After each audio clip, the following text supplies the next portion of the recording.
souvenir m'est apparu. Quand j'étais un petit garçon, tous les soirs, ma maman me lisait une histoire féerique.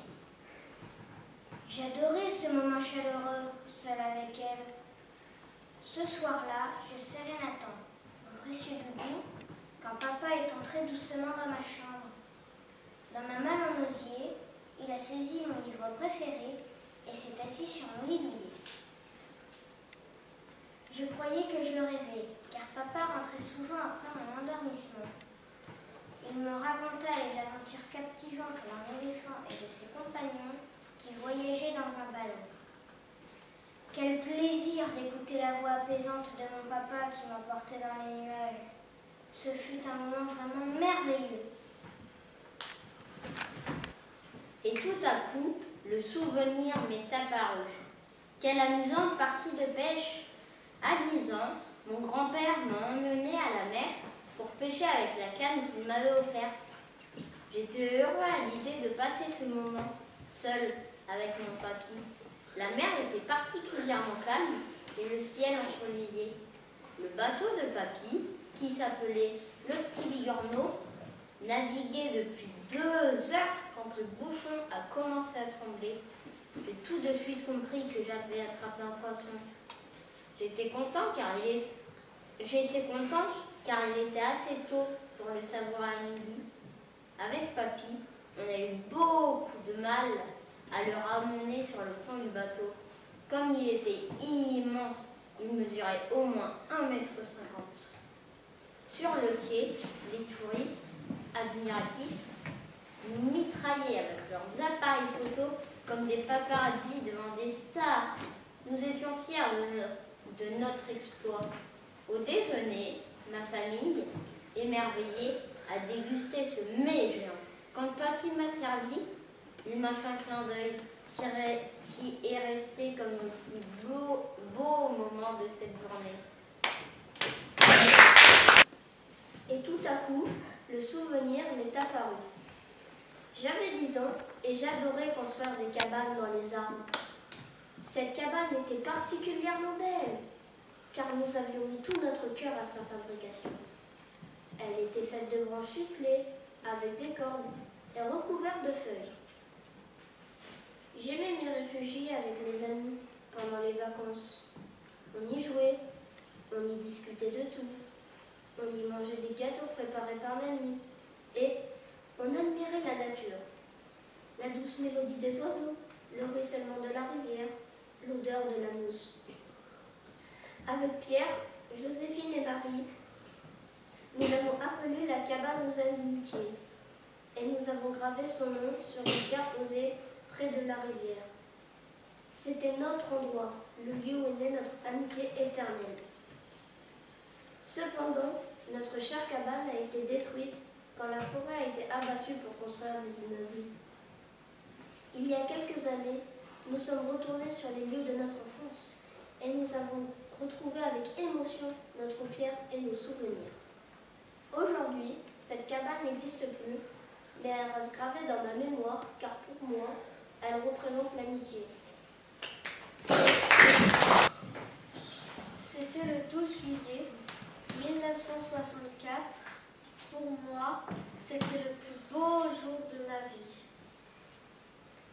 Le jour de notre mariage, après la cérémonie, Paul et moi, nous nous sommes éloignés discrètement pour rejoindre le lieu de notre rencontre. Sur un rocher, nous avons gravé nos noms dans un énorme cœur qui symbolisait notre amour infini. Chaque année, le 12 juillet, nous allons déposer des fleurs à côté du rocher et nous repensons à notre magnifique rencontre. Le cœur s'est peu à peu effacé, mais notre amour est resté intact durant toutes ces années. Quel merveilleux endroit, là où tout a commencé. Et tout à coup, le souvenir m'est apparu. Quand mon fils Paul avait 6 ans, je l'ai emmené pour la première fois à la mer. Quelle journée extraordinaire ensemble, notre père et fils. Sur la plage, on a construit un château de sable que l'on croyait indestructible. Mais la mer a attaqué notre forteresse en la heurtant de toutes ses forces. On reconstruisait les on la défendait courageusement, comme de vaillants chevaliers. On reconstruisait les tours, les murs, et on riait beaucoup. Malheureusement, on n'était pas assez fort contre cet envahisseur, car Paul, renversé par une vague, a écrasé notre grand et majestueux château. Un peu plus tard, nous avons dégusté une délicieuse glace sur le sable chaud, en regardant le coucher du soleil. Nous étions heureux d'avoir vécu ces moments inoubliables à deux.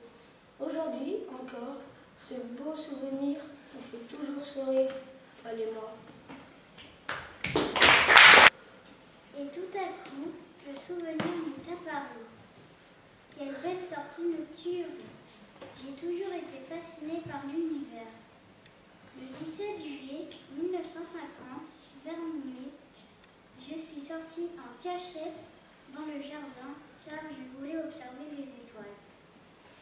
C'était une vraie aventure, seule dans le noir. Les étoiles étaient si belles, si brillantes. Soudain, une étoile filante a traversé le ciel tel un éclair.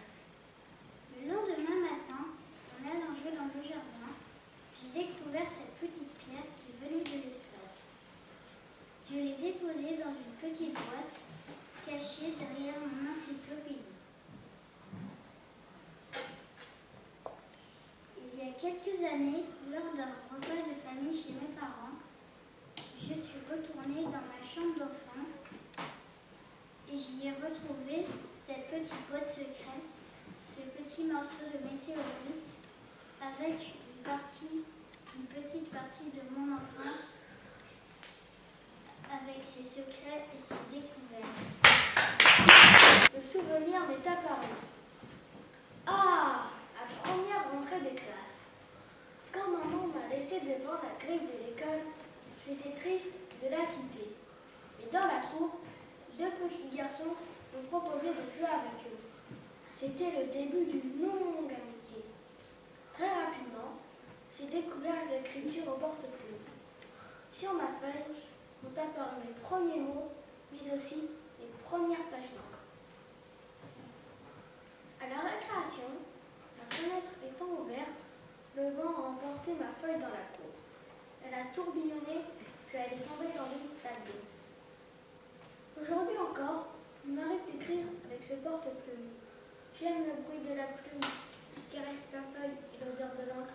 Cela m'évoque les années passées à l'école primaire avec Jean, Michel et des meilleurs amis. Et tout à coup, le souvenir m'est apparu. Il faisait très froid et les flocons tombaient lourdement depuis des heures. Le jardin enneigé était splendide.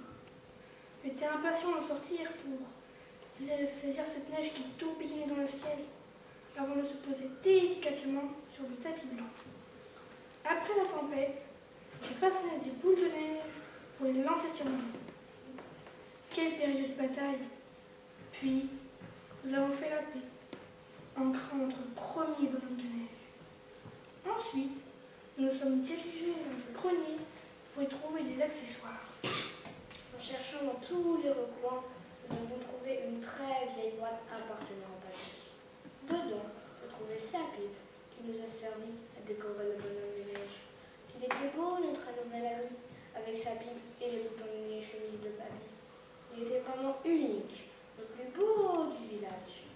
Un peu plus tard, nous avons dégusté un chocolat chaud au pain de chou, en regardant fondre en repensant à cette journée magique. Et tout à coup, le souvenir m'est apparu. Regardez, elle brille de mille feux. Ce soir-là, je passais mes vacances en famille dans un magnifique chalet. J'étais enthousiaste à l'idée de décorer le sapin en compagnie de mes parents et de ma grande sœur. En découvrant les décorations, la magie de Noël nous a emportés. Un objet brillant a vite capté mon regard d'enfant. Au moment où j'allais accrocher cette boule dorée, j'ai fait un souhait. Le matin de Noël, en ouvrant mes cadeaux, j'ai découvert avec émotion la poupée de mes rêves. qui m'a accompagnée durant de longues années. Comme elle était ravissante avec sa chevelure blonde et ses yeux bleus, j'ai gardé précieusement cette boule porte-bonheur qui m'a accompagnée durant de longues années.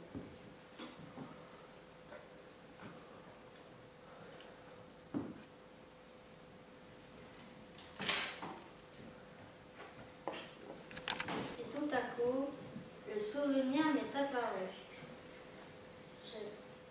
Le jour de mes 6 ans, mes parents m'ont offert cette jolie petite boîte si précieuse à mes yeux.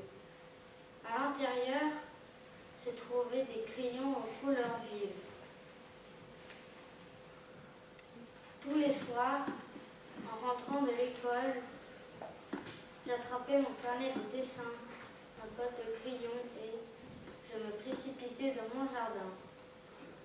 Je choisissais alors les plus belles fleurs que je dessinais pour les offrir à maman. C'était merveilleux de voir mes dessins exposés dans toute la maison. J'ai grandi et j'ai eu le droit de parcourir le monde extérieur avec mon carnet et mes crayons en poche. Des paysages mélancoliques, joyeux, imaginaires ou abstraits occupaient le moindre petit espace de mon carnet. Aujourd'hui, j'ai réalisé mon rêve d'enfant. Je suis un vieil artiste qui peint la beauté de la nature. Parfois, quand je suis nostalgique, je reprends cette boîte et je dessine comme dans le passé.